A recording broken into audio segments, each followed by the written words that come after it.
हाय दोस्तों, मैं शमसुद्दीन, आपका हमारे चैनल पर स्वागत है।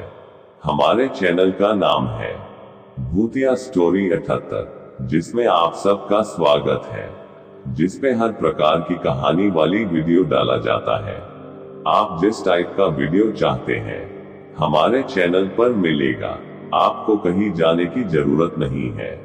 हिंदी कहानी, मोरल कहानी, इमोशनल कहानी, प्यार वाली कहानी, कोरोना की कहानी, हॉरर स्टोरी, बुद्ध की कहानी, भूतों की कहानी, सारे प्रकार की हिंदी कहानियां, डरावनी स्टोरी मिलता है।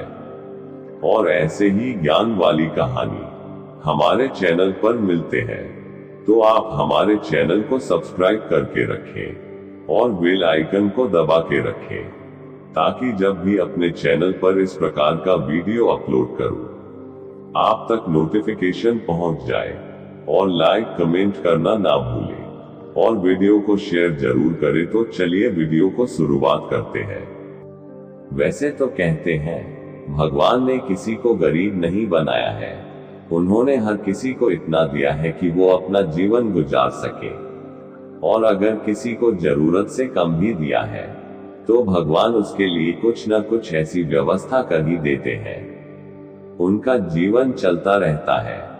हम अक्सर दूसरों की अमीरी देखकर अपनी अमीरी और गरीबी का अंदाजा लगाते हैं। यदि हमारे पास 10 रुपए हो और सामने वाले के पास 100 रुपए, तो हम अपनी नजरों में गरीब हो जाते हैं और सामने वाला अमीर हो जाता है।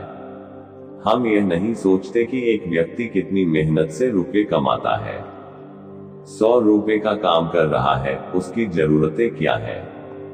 हम तो बस दूसरे की दौलत देखते हैं और अपनी राय बना लेते हैं। गौतम बुद्ध की आज की प्रेरणादायक कहानी के माध्यम से आप जानेंगे कि भगवान बुद्ध के अनुसार कौन धनवान और धनवान व्यक्ति होता है। साथ ही आप ये भी समझ जाएंगे कि गौतम बुद्ध हर व्यक्ति को अमीर क्यों कहते थे। गौतम बुद्ध की कहानी आपको बहुत प्रभावित करेगी और बुद्ध की इस प्रेरणादायक कहानी से मिली सीख आपके बहुत काम आएगी। एक बार की बात है, ऐसा हुआ, एक राज्य के राजा ने गौतम बुद्ध को कुछ दिनों के लिए अपने राज्य में आने का निमंत्रण दिया। बुद्ध ने उस राजा का निमंत्रण स्वीकार कर लिया और अपने कुछ शिष्यों के साथ उस राज्य में चले गए।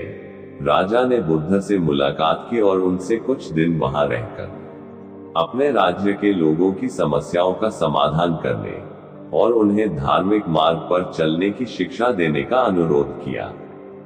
बुद्ध ने राजा की बात मान ली और इस राज्य में 3 दिनों के लिए एक धार्मिक परिषद आयोजित करने का निर्णय लिया। गौतम बुद्ध के आगमन की खबर पूरे राज्य में फैल गई और धार्मिक सभा के पहले ही दिन बहुत से लोग आए।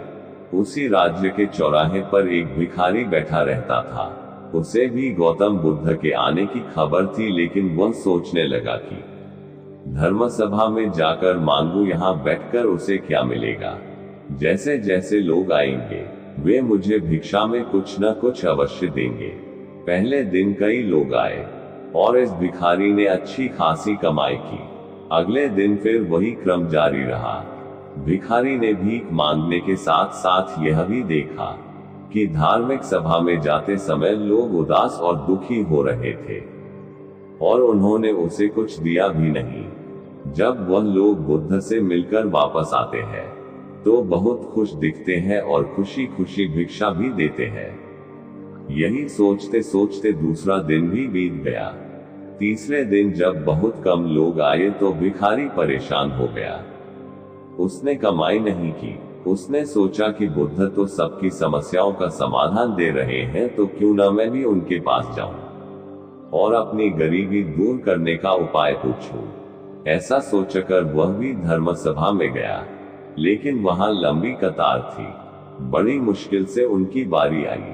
बुद्ध के पास पहुंचकर उसने प्रणाम किया और कहा, प्रभु, इस गांव में सभी लोग सुखी हैं और सभी लोग धनवान तथा सुख सुविधा संपन्न हैं, फिर मैं गरीब क्यों हूँ? तुम गरीब हो क्योंकि तुम हमेशा दूसरों से मांगते रहते हो, लेकिन कभी किसी को कुछ नहीं देते हो। भगवान बुद्ध ने उस भिखारी को देखा आपको लगता है कि लोग तुम्हें भीख में बहुत सारा धन देंगे, लेकिन आप किसी को बदले में कुछ भी नहीं देना चाहेंगे। यह सुनकर भिखारी बड़े आश्चर्य से बोला, हे प्रभु, क्या मैं लोगों को कुछ दूंगा? मैं भीख मांगकर ही गुजारा करता हूँ। मेरे पास देने को आखिर है क्या? बुद्ध कुछ देर के लिए चुप हो गए और कुछ देर रुककर बोले, तुम बहुत मूर्ख हो। भगवान ने तुम्हें और हम सभी को किसी को देने या दूसरों के साथ बांटने के लिए बहुत कुछ दिया है। आपने एक मुस्कान दी है जिसे आप दूसरों के साथ साझा कर सकते हैं और उन्हें आशा और उम्मीद दे सकते हैं। तुम्हें आवाज दी गई है जिससे तुम मीठे बोल बोलकर लोगों की प्रशंसा कर सकते हो। तुम्हें 2 हाथ दिए गए हैं जिससे तुम दूसरों की मदद कर सकते हो। तुम्हें एक स्वस्थ शरीर दिया है जिससे तुम भीख मांगने के बजाय कड़ी मेहनत कर सकते हो। जिस व्यक्ति को भगवान ने बिना किसी कमी के ये चीजें दी हैं, वह कभी गरीब नहीं हो सकता। आप सिर्फ अपनी सोच के कारण गरीब हैं। जैसे ही आप इस सोच से बाहर निकलेंगे, आप खुद को दूसरों की तरह अमीर समझने लगेंगे और आपकी जिंदगी भी बेहतर हो जाएगी। दूसरों की खुशी देखकर अपनी तुलना दूसरों से न करें। भगवान ने सभी को अमीर बनाया है, बस जरूरत है तो अपनी सोच सुधारने की। भगवान बुद्ध की बातें सुनकर मनुष्य को अपने जीवन का मूल्य समझ में आया और वह उनके द्वारा दी गई शिक्षाओं के अनुसार अपना जीवन जीने लगा। जब हम सभी अपनी तुलना दूसरों से करते हैं या दूसरों को खुश देखते हैं तो हमें लगता है कि हमारी जिंदगी खराब है और बाकी सब मजे कर रहे हैं। हम अपने जीवन में कभी भी अच्छी चीजों पर ध्यान केंद्रित नहीं करते हैं। हम कभी यह नहीं सोचते कि भगवान ने हमें स्वस्थ शरीर दिया है, जो सबसे कीमती चीज है। आप कितने भी अमीर क्यों न हो, अगर आपका शरीर उपयोगी नहीं है तो वह पैसा भी किसी काम का नहीं है। और वहीं अगर आप गरीब हैं लेकिन आपका शरीर बिल्कुल स्वस्थ है, तो आप अपने आप में एक अमीर व्यक्ति हैं। कोरोना काल में हम सभी ने देखा है कि पैसे से ज्यादा जरूरी स्वस्थ शरीर है। तो दोस्तों, आपको इस कहानी से क्या सीख मिलती है, हमें कमेंट करके बताएं और वीडियो को अपने दोस्तों के साथ शेयर जरूर करें। और वीडियो पूरा देखने के लिए आपका बहुत आभारी हूँ। अतः हम उम्मीद करते हैं कि आपको ये बुद्ध की कहानी पसंद आई होगी। ऐसे ही अन्य कहानी के लिए हमसे जुड़े रहें। हम आपके लिए ऐसे ही विचार वाली कहानी लाते रहेंगे। तो दोस्तों, कमेंट करके बताएं कि कहानी कैसी लगी।